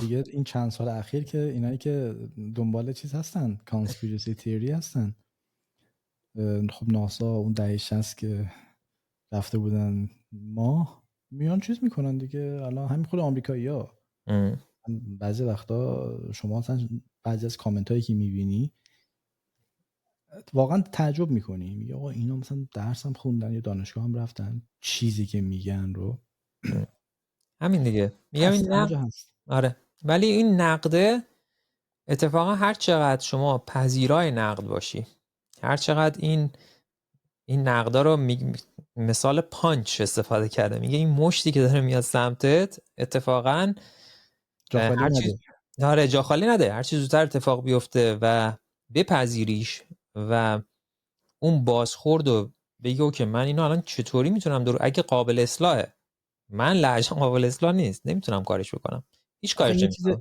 این یه چیز علمیه، یعنی این به دیگه به تلاش ربطی نداره. میتونه نداره. بهتر بشه ولی معمولا آخه اینا به چیزام ربط داره دیگه، به این پنجره مایچای و نمیدونم تارهای صوتی و فکر کنم به اینجور چیزام ربط آره. داره که شما دیگه مثلا از یه سنی به بعد اینا دیگه شکل گرفته، تغییرش واقعا آسون نیست. برای همینه که اونایی که مثلا تو سن تا 15 سالگی اینا هنوز اوکیه، دیگه 15-20 به بعد واقعا از کارهای خیلی سخته که یه نفر بتونه عین اون نیتیو ها حرف بزنه. دقیقاً. کل این فصل این بود دیگه، در مورد اون فیدبکی که خودت به خودت میدی و در مورد البته بازم میگه که حواستون باشه که این فیدبک اوورلود نشه، یعنی انقدری زیاد نشه که خروار بشه رود، کلا دل سرد بشی، انگیزه تو از دست بدی. زیادی تو یه حدی خوبه. مثلا ادم گرانت یادمه راجع به اون کتاب میک تایم بود، میگفتش که من به محض اینکه کتابو نوشتم سریع از اون رفیقای خیلی نزدیکم، همکارای نزدیکم، سریع ازشون فیدبک خواستم و گفتم که بهم نمره بدید، یعنی به این کتاب نمره بدید، که بعد کتابش هم دیدی که چقدر کتاب پر سر و صدایی شد. درست. اوکی. بعدی توی الان اصل ششم گفت، تا اصل ششم بودیم، اگه نمیدونم هی میگفتیم اصل شماره چنده یا نه، اگه نگفتیم اصل ششم گفتیم، الان اصل هفتم. اصل هفتم میگه ریتنشن، یا در واقع اگه بخوایم فارسی ترجمه کنیم میشه اون نگه داشتن اون چیزی که به ذهنمون فرستادیم، یعنی حفظ کردن اون مهارت نگه داشت اگه بگیم. آره چطوری؟ این حواسمون باشه، این فرق میکنه با اون ریتریوال، با اون بازیابیه. نگه داشتن با اون بازیابیه یه کوچولو اون متفاوته. در واقع میشه ریکال کردن، یه چیزی تو مثل حافظه توی سی پی یو نگه داشتی، میخوای نگرش داری، چه موقع یه نگه داشتن داریم، یه ریکال کردن داریم دوباره بیاری. اینجا در مورد اون نگه داشتن صحبت میکنه. آره تا الان راجع به نقشه حرف زدیم که نقشه راه داشته باشیم، تمرکز کنیم، دریل کنیم، مستقیم یاد بگیریم، ریتریوال داشته باشیم و تمرین کنیم که بازخورد بگیریم، و حالا در مورد ریتنشن و نگهداری داره حرف میزنه. یه منحنی راجع بهش حرف میزنه، منحنی ابینگ هاوس، اگه اشتباه تلفظ نکرده باشم، ابینگ هاوس. نشون میده که مطالبی که ما در طول روزها و هفته‌ها ازش یعنی یاد میگیریم، اینا چجوری از ذهنمون فرار میکنن و دیگه نمیمونن. میگه که بعد از یک روز شما مطلبی که یاد میگیری، بعد از یک روز معمولا تا یه روز اول شما 100% نالج رو هنوز تو مغزت نگهداری کردی. بعد از یک هفته حدوداً 60-70% از بین میره اگر مرور نشه. بعد از یک ماه هم کلا شاید 10% باقی بمونه. و میگه که این نشون میده که شما یک مطلبی رو یاد میگیری، تو ذهنت بردی ولی جا براش نبود که نگهش داری، یعنی جزء اولویت‌های مغز تو نبود. کی اولویت مغز تو میشه؟ زمانی که مرورش کنی، هی دوباره برگردی سراغش، هی برگردی سراغش، تمرین کنی. مثلا یک لغتی رو مثل همین فلش کارت ها یا انکی، اینا چیزیه که با توجه به مقداری که شما بلد هستی زمان تعیین میکنه که چقدر دیرتر، هرچی بیشتر بلد باشه اون لغت رو دیرتر میاره بهتون نشون میده. و این مرور کردنه هستش که میگه باعث میشه که شما مطلب رو تو ذهنت نگه داری. مرور فاصله دار رو راجبش حرف میزنه، میگه مثلا اول هر 3 روز در میون، بستگی به اون پروژه‌ای که انجام میدی، کاری که انجام میدی، بعدش بکن یه هفته در میون، بعد یه ماه در میون، بعد 3 ماه در میون. نذار بره کلا، فکر نکن که مونده، برو سراغش، برگرد سراغش. و این باعث میشه که شما بتونی مطلب رو تو مغزت نگه داری، در واقع ریتنشن داشته باشی. این بحث خیلی بحث جالبه، این بحث که تو این کتابش گفته در واقع space repetition، یعنی شما در واقع با چه فاصله‌ای وقتی یه چیزی رو یاد میگیری، فاصله بعدی تکرار کی باشه. میگه آقا اگه شما اینو الان 100% میدونی، بعد یه روز این منحنیش داره میره پایین، بعد میره دوباره بخونیش میره بالا، دوباره 3 روز بعد دوباره میاد پایین. همینجوری هر چقدر این تکرار در واقع شما داری هول میدی که این تو ذهن ثابت نگه داشته بشه. این یه بحثه که کی تکرار بکنیم. یه بحث دیگه هم اینه که حالا من خیلی مواقع دیدم خیلی جاها راجع به این موضوع حرف میزنن، راجع به یه چیز خیلی مهم حرف نمیزنن. این که آقا روز اولی که یادش میگیرم چطور یادش گرفتم؟ این که میگه من روز اول اینو خوندم یادش گرفتم، الان کجام؟ 100م، 70م، 60م، 50م، 0م؟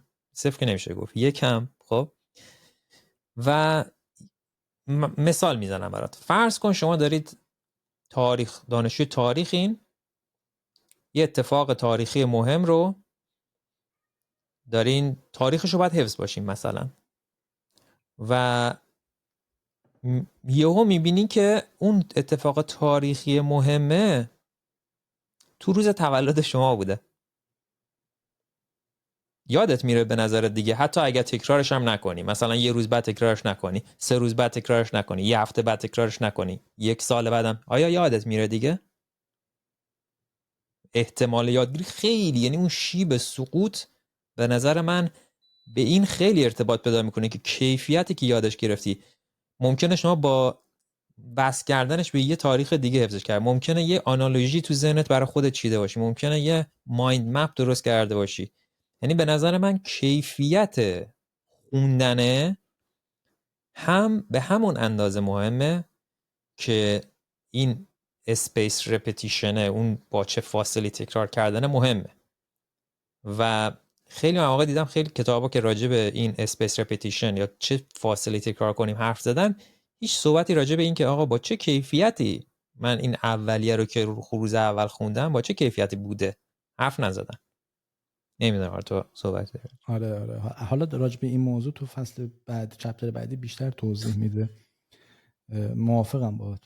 در کل میگه که آقا جان این تکراری که ما انجام میدیم با یک فاصله زمانی خاص، با یک اینتروال خاصی، این میگه جنگیدن با فراموشی طبیعی مغزه. طبیعیه، یعنی فراموش میکنه انسان. میگه ولی نکته مهم اینه که حفظ کردن کورکورانه، یعنی در تکمیل چیزی که 1 دقیقه پیش گفتی، حفظ کردن کورکورانه با مرور کورکورانه هر دو یکی هن. یعنی خیلی نمیاد با مرور کردن شما بین ریتنشن رو انجام بدی. آگاهی حضور داشته باش که دقیقاً داری چی رو یاد میگیری و اون چیزی که یاد گرفتی در واقع کلیدش اینجاست. میگه این ریتنشن یعنی چی؟ یعنی چیزی که یاد گرفتی رو بیا تو زندگی واقعیت به کار ببر. اگه مثلا یک گرامر خاصی یاد گرفتی، اون گرامر رو بیا استفاده کن ازش، همین امروز ازش استفاده کن.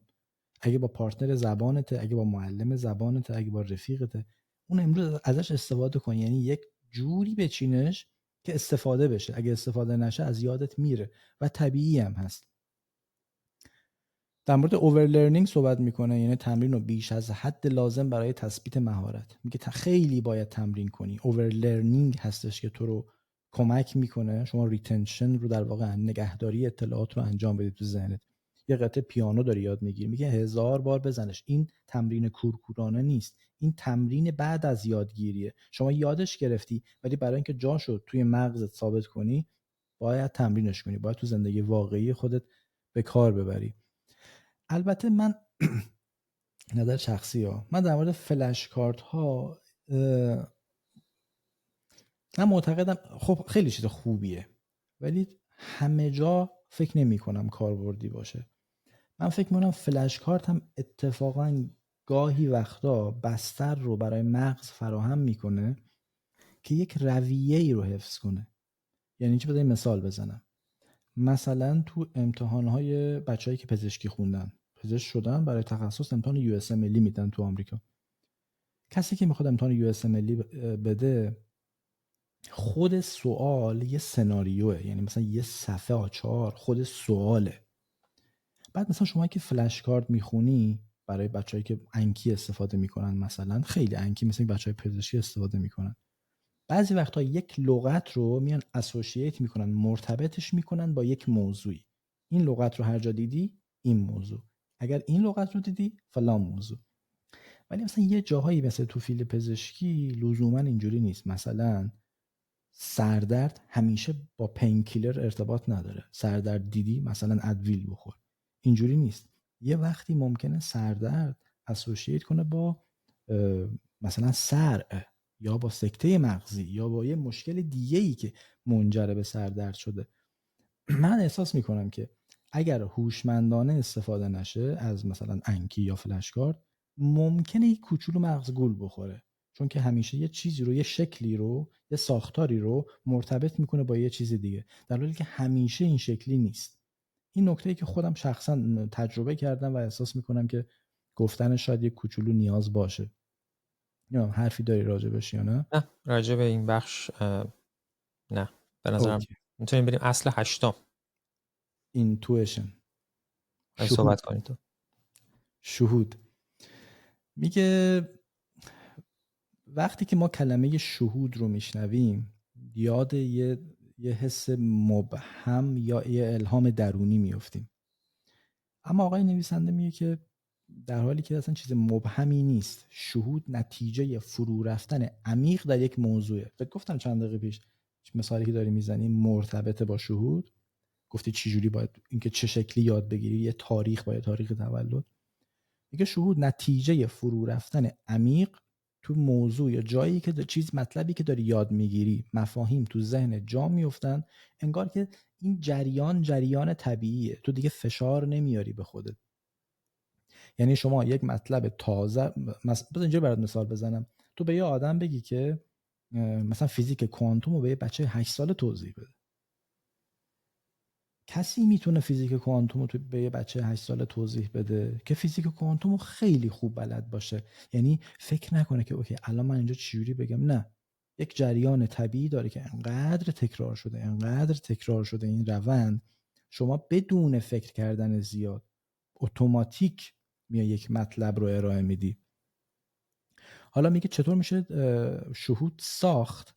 میگه این برمیگرده به زمانی که شما به سطحی از تسلط رسیدی که یادگیری متوقف نمیشه، تازه شروع میشه. همه مراحل قبلی که گفتیم تا به اینجا که رسیدی، یه وقتایی ما این حس، این توهم رو در واقع برمیداریم که من دیگه یاد گرفتم، در حالی که یادگیری از اینجا به بعد تازه داره شروع میشه. تمام تمریناتی که کردی، تمام بازیابی که کردی، بازخوردایی که گرفتی، همه این کارا رو کردی، به یک سطحی از تسلط رسیدی و تازه بازم داری تکرار میکنی اونو. کسی که داره پیانو یاد میگیره ساعت‌های قطعه رو فقط داره میزنه، انقدر این کار رو تکرار میکنه که این روند تو ذهنش حالت طبیعی بگیره. و فقط هم میگه در نتیجه تمرین‌های طولانی و عمیقه. مثلا بچه‌هایی که رشتهشون ریاضیه، خب این مثلا یک مسئله ریاضی رو میبینن، اونجوری فکر نمیکنه که من دارم فکر میکنم. من اگه این مسئله ریاضی رو ببینم تازه برگردم برم ببینم که این انتگرالا چجوری اصلا حل میشدن، یادم نیست هیچی ازش. اون تو بچه‌ای که رشتهش ریاضیه اصلا نیاز نیست فکر کنه، اون به قدری از تسلط رسیده که میدونه اصلا از اینجا به بعد راجبش چی بگه. بعد راجب شطرنج بازها، بچه‌ای که یعنی کسایی که استاد شطرنجن، من معتقدم که شطرنج از اون اتفاقات فوق العاده‌ایه که بشر باهاش مواجه شده. شطرنج به نظر من خیلی پیچیده است. برای اینکه من مبتدی اگه بخوام مهرهای شطرنج رو ببینم بگم اوکی این اسب این اینجوری میره، مثلا این نمیدونم فیل این شکلی میره. شطرنج بازای حرفه‌ای وقتی که صفحه شطرنج رو میبینن ببین فقط با نگاه کردن این میتونن چندین حرکت آینده رو پیش بینی کنن. آقا این خیلی حرکت بزرگیه، به نظر من خیلی توانایی میخواد. نمیدونم اینو یه جایی خونده بودم که تعداد احتمالات یونیک موجود توی بازی شطرنج از تعداد اتم‌های observable universe بیشتره. فکر میکنم 10 به توان 120 حالت وجود داره. 10 به توان 120 خیلی عدد بزرگیه. تعداد اتم‌های observable universe از جهان قابل مشاهده ما بیشتر. و این نشون میده که کسی که شطرنج بازی کرده، نمیدونم بازیاشون دیدی یا نه، یک استرس عجیبی میگیرن، دستشون اینجوری میلرزه، خیلی وحشتناکه. حالا اونا که حرفه‌این به قدری به نقطه‌ای از تبحر رسیدن که فقط با نگاه کردن صفحه شطرنج میتونن حدس بزنن که هر کدوم از حرکت‌هایی که من انجام بدم 3 تا حرکت بعدی چی میتونه باشه. اینو بهش میگن شهود. شما اگر به این سطح رسیدی که اصلا آسون نیست، بذار همینجا بگم، واقعا داخل پرانتز بگم اصلا هم آسون نیست، بهش میگن شهود. دقیقا. در واقع میگه دور یک مفهوم برای اینکه حفظش کنی همینجور نگرد، با این مفهومای مقدار بازی کن تا موقعی که تو ذهنت اصطلاحاً اینا میگن کلیک بخوره و میتونی، حالا روش‌های مختلف وجود داره که این چجوری من چیکار کنم. این حالا یه مقدار راجع به همون صحبت داره میکنه، یعنی چجوری من اینو یاد بگیرم. و یکی از دوستایی که من داشتم هم خوابگاهیم بود توی دوران کارشناسی ارشد، ایشون دکترا میخوند. یه چیزی که من ازش یاد گرفتم این بود که این دقیقاً اینجوری بود، یعنی موقعی که یه مفهومی رو دنبالش بود، یک چیزی رو میخواست یاد بگیره، این مفهومه رو باش زندگی میکرد. از توضیح داد، من خیلی علاقه نداشتم تاریخ برای من توضیح بده، ولی این برای من مینشست توضیح میداد و احساس میکردم اینجوری داره انگار با اون مفهومی که یک مقدار به هنوز براش جا نیافتاده داره برای من توضیح میده. این هم حالت تیچ بک توش هست، داره دوباره به خودش یاد میده، هم داره یه چیزی رو حرف میزنه راجبش و این مفهومه رو داره تو ذهنش، هنوزم خودش مطمئن نیست، یعنی هنوز خودش هم براش جا نیافتاده و با توضیح دادنش برا من در واقع دنبال این بود که این تو ذهنش کلیک بخوره در واقع و بمونه توی ذهنش، به اون شهودی که حالا گفتی برسه راجب اون موضوع که داره راجبش حرف میزنه.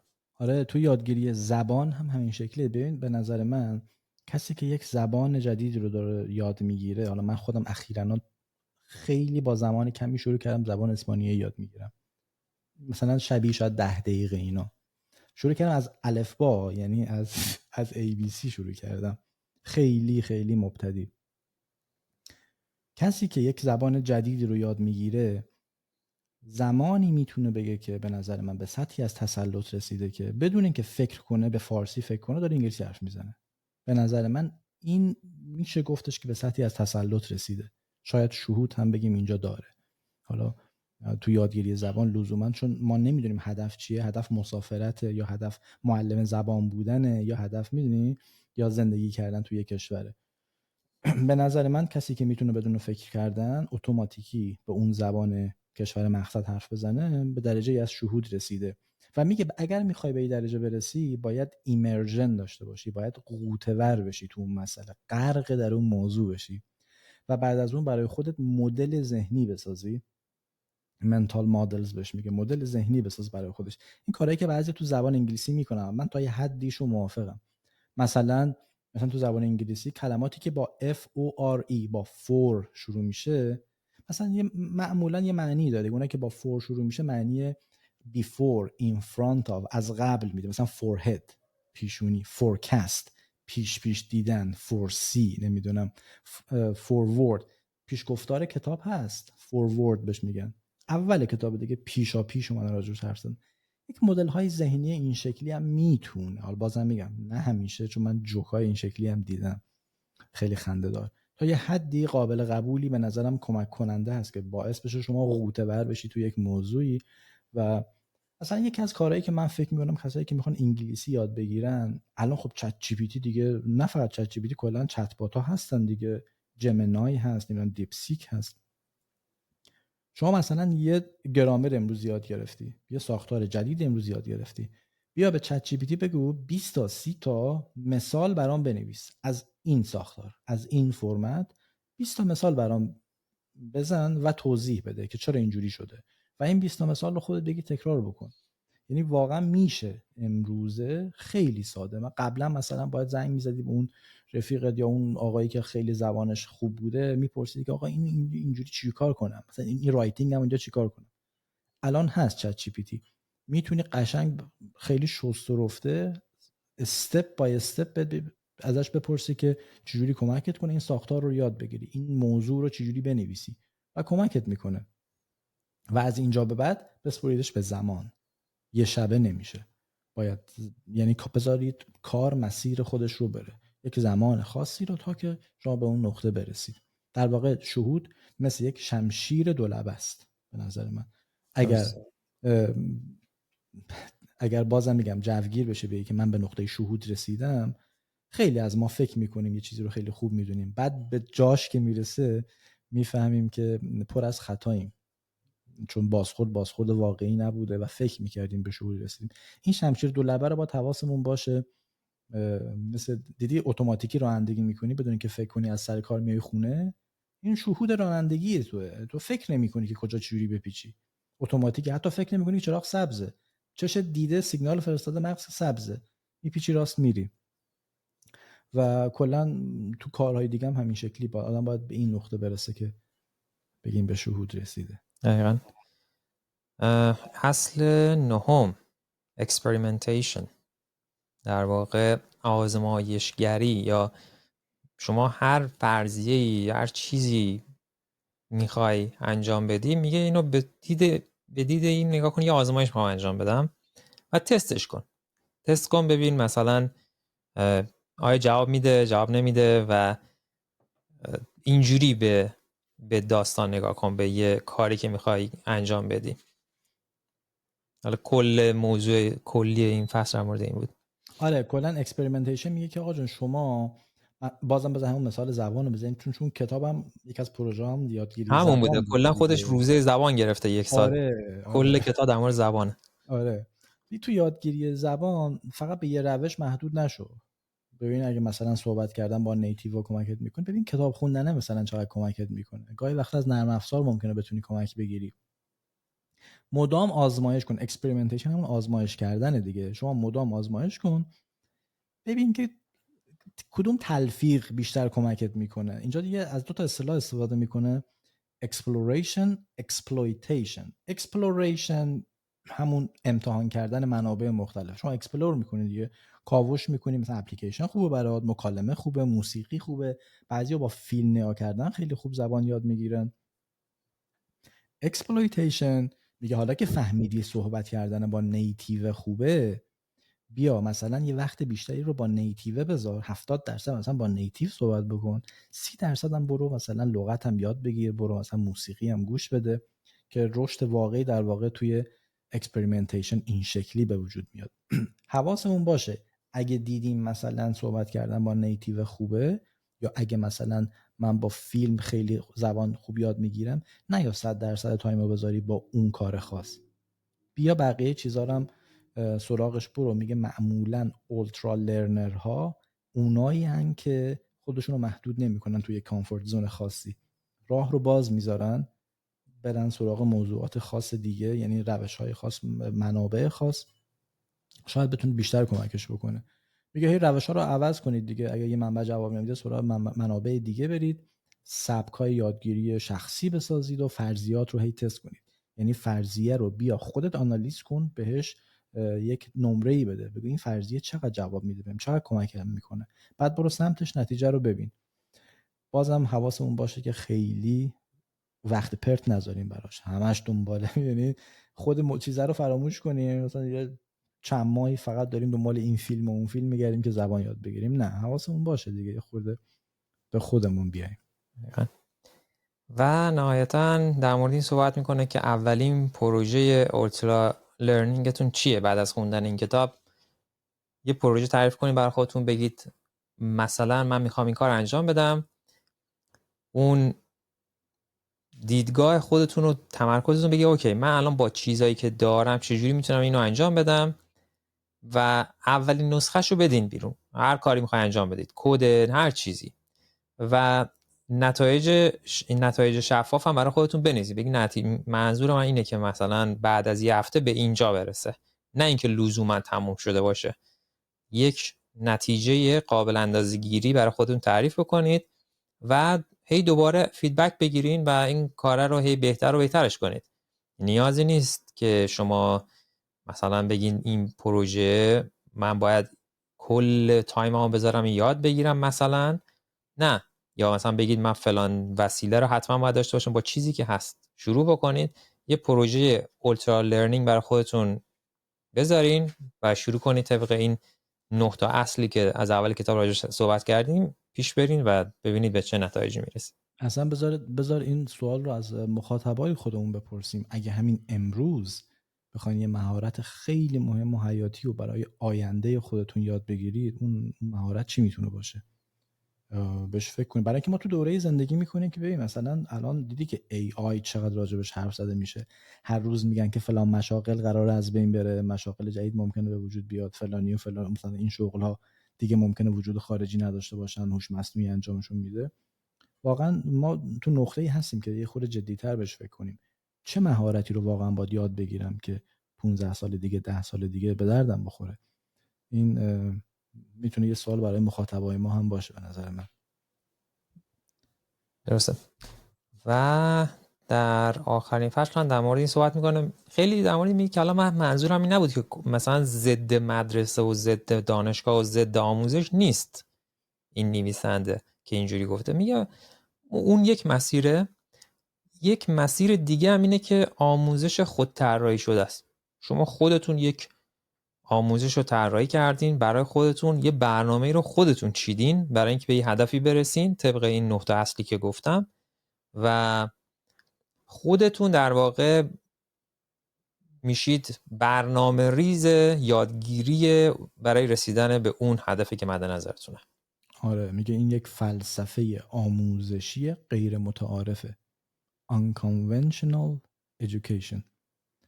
میگه که کلا سیستمی که همونطور که خودت گفتی خودت طراحش هستی، خودت سکان رو به دست میگیری و در واقع میگه که آینده از آن کسانیه که میتونن یادگیری رو خودشون با دست خودشون انجام بدن.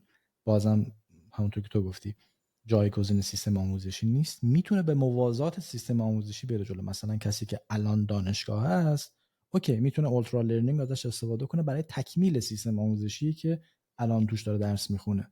یا اگه بیرون دانشگاه، میتونه از اولترا لرنینگ استفاده کنه تقریبا جایگزین سیستم دانشگاهی که نرفته یا ازش اومده بیرون. میگه آموزش غیر متعارف یعنی همیشه خودت بپرسی چه چیزی رو واقعا لازم دارم که یاد بگیرم. و این سوال به نظر من سوال خیلی اساسیه.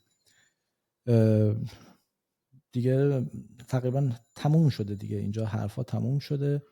من بذار یه بار دیگه مرور کنم چیزایی که گفته رو، اون نقطه اصله رو. آره یه مروری بشه چون که ممکن از ذهن بره بیرون.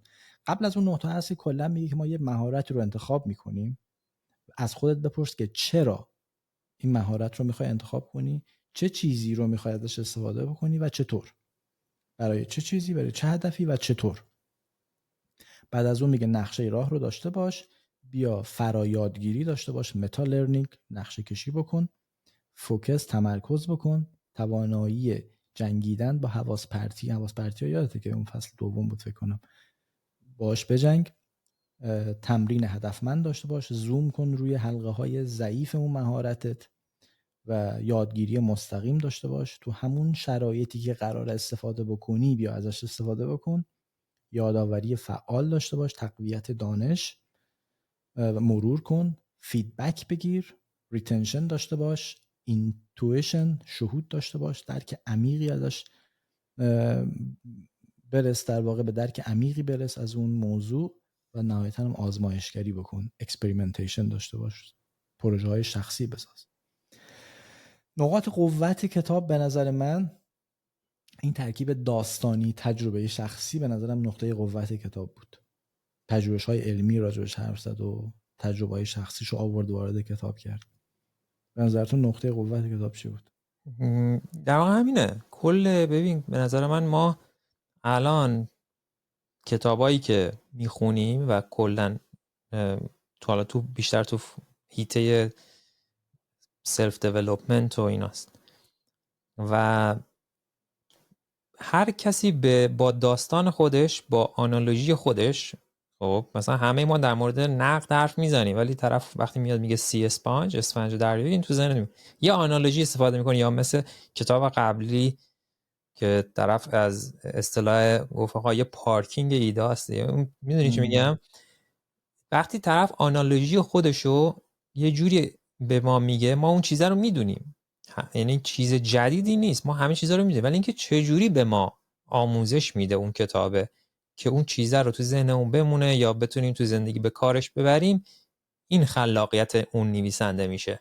نه اینکه لزوما یه چیز خیلی جدید. مثلا تو کتاب عادتهای اتمی که کتاب خیلی خوبیه که من بهش 5/5 میدم، هیچ چیز جدیدی نگفته. تمام اون اصولی که توی اون کتاب هست سالهای سال در دانشگاه تدریس میشده. در تمام کتاب شما اولین کتاب روانشناسی رو برداری بخونی در مورد هابیت، عادت، اصولی که توی اون کتاب گفته اینم توی تمام کتاب روانشناختی و اینا هست، ولی چیزی که متمایزش کرده اینه که داستان خودش رو گفته و با مثالهای دنیای امروز اومده توضیح داده و این جذابش کرده که میتونه الان نویسنده میتونه اینو بفهمه، خواننده میتونه اینو بفهمه و به کار ببره تو زندگیش. این به نظر من جذابیت کتابای امروزیه. در واقع در کل به نظرم کتاب خوبی بود. این کتاب خوبی بود. من بهش الان قبل نمره دادم، من 4 میدم از 5 بهش. تو میخوای از 10 نمره بدی؟ میدونم میخوای از 10 بدی من اوکی، اما من از 10 بهش 9 میدم. تو 10 من از 5 4 میدم. نمره‌مون اینجوریه، نیک از 10 نمره میده، من از 5. آره. جالب شد آقا، هر کسی اسکیل متفاوتی داره. آره من از 10 بهش 9 میدم.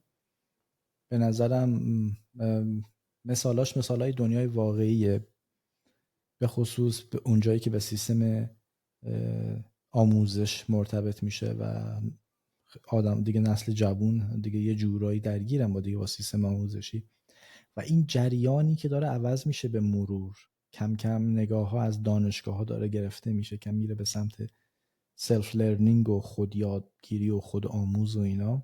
خیلی کمک میکنه به نظر من. البته بگم نکاتی که تو این کتاب راجبش حرف زد به نظر من اصلا ساده نیستن، یعنی اونجوری که من و تو اومدیم گفتیم به زبون خیلی ساده است، واقعا کار آسونی نیست. منتها خودش نشون داد دیگه با کارهایی که 1 سال من زبون خودم رو حرف نزنم، نشون داد که عجب آدم مصممی. حالا اگر صفت دیگه همین دیگه اون توجهشو، یعنی صرف اون آره. فهمید که چطور من به طور مشخص توجهمو الان میخوام بذارم روی این کار. حتی من معتقدم اگر شما این کتاب رو بخونی و بخوای از ساختار این کتاب استفاده کنی برای یه هدفی، برای یادگیری یه زبان یا برای کاری حرفه‌ای، به نظر من اگر حتی همه نکات این کتاب رو، همه اون 9 تا مرحله رو ازش استفاده نکنی، بعضیاش هم به کار ببری، باز هم به نفعته، باز هم برد کردی. به نظر من کمک کننده است، یک مسیر رو به شما نشون میده که شما گم نشی. واقعا آدم تو یادگیری گم میشه. من شخصا تجربه کردم اینو قبلا، یک موضوعی رو خواستم یاد بگیرم و گم شدم و آدم باید حواسش باشه. این کتاب به نظرم خیلی کمک میکنه. من نمره خوبی بهش دادم دیگه، 9 به نظرم نمره خیلی خوبی بوده. از اونجایی که میدونید چرا این نمره رو دادم؟ به خاطر اینکه عملیه، یعنی شما میتونی بیای اجراش بکنی، فقط تو حرف و تئوری و اینا نبود. به نظرم چیز یاد گرفتم ازش. احتمالاً حدس میزنم که مخاطب هم، شنونده ها یا بیننده ها هم چیز یاد میگیرن از این کتاب رو اگه بخونن. واقعا. اوکی، رسیدیم به آخر پادکستمون. میخوای برم دیگه؟ ما آهنگمون رو تا الان نمیذاشتیم، الان آهنگمون رو یواش یواش میذاریم آخر پادکستمون. این آهنگم خریده بودیم ما. آره، آهنگی که براش پول دادیم. چون میدونستیم یه زمانی قرار کپی رایت و اینا رعایت بشه. یادم این آهنگو خرید کردیم از یه سایتی. بعضی از بچه‌ها پیام میدن تو اینستاگرام بهم، میگن که آقا دلم برای اون آهنگ تیتان تنگ شده. آهنگو بذار. آره، ما اپیزود قبلی که ضبط کردیم کلا آهنگو نذاشتیم اصلا، یعنی یادمون رفت بذاریم. بعد الانم که چون ویدیو شده، یه خورده کمش کنم که صدامو، الان که چون تصویری شده، حالا نمیدونیم اول صحبت چجوری بذاریم آهنگو. چون قبلا که فقط صوتی بوده تو پادکست بود، میشد اول آهنگو پلی کنی و بعد شروع کنی. تو الان باید حالا متوجه بشیم دیگه، باید خورده جور در بیاریم که اول اپیزود چجوری آهنگ بذاریم. مثلا ساکت مثلا بشیم تو دوربین نگاه کنیم آهنگ بذاریم. آره من فکر کنم آخرش خوبه، ولی میتونیم از کسایی دارن گوش میدن یا میبینن بپرسیم دیگه، دوست دارن اولش آهنگ باشه یا نه. آره میتونیم نظر بخوایم، بچه‌ها کامنت بذارن بگن که اول اپیزود ما آهنگ رو چجوری بذاریم. فهمیدیم بشینیم نگاه کنیم دوربین آهنگ بذاریم، حرف بزنیم آهنگ بذاریم. کانال یوتیوبمون هم یه بار دیگه بگم، اگر ما خب اونجا پادکستامون رو به صورت ویدئویی میذاریم، اگه دارید صوتی گوش میدین، چون صوتی رو رفتم دوباره آپدیت کردم همه رو، چون یه سری داستان داشتیم آپدیت کردم، اونا رو قرار دادم. یوتیوبمون هم الان که داریم صحبت میکنیم اپیزود 20 1060 نفر. تو چرا ماگ تی تایم رو نمیاری؟ میارم دفعه بعد میارم ماگمو. منم ماگ تی تایم باید بیارم سری بعدی دیگه. دارم یه ماگ اینجا، ولی ماگ تیتان، یه ماگ تیتان برای من خریدی فرستادیم مستر رایت. یه دونم میسیز، یه دونم هست میسیز always right. اوکی. خیلی خوب بود به نظرم، بحث خوبی بود، لذت بردم. امیدوارم که کسایی که این ویدیو رو دیدن یا گوش دادن پادکست رو، اونا هم لذت برده باشن. همینطور کلی حال کردم با این کتاب من. مرسی، تا ویدیو و اپیزود بعد. خداحافظ.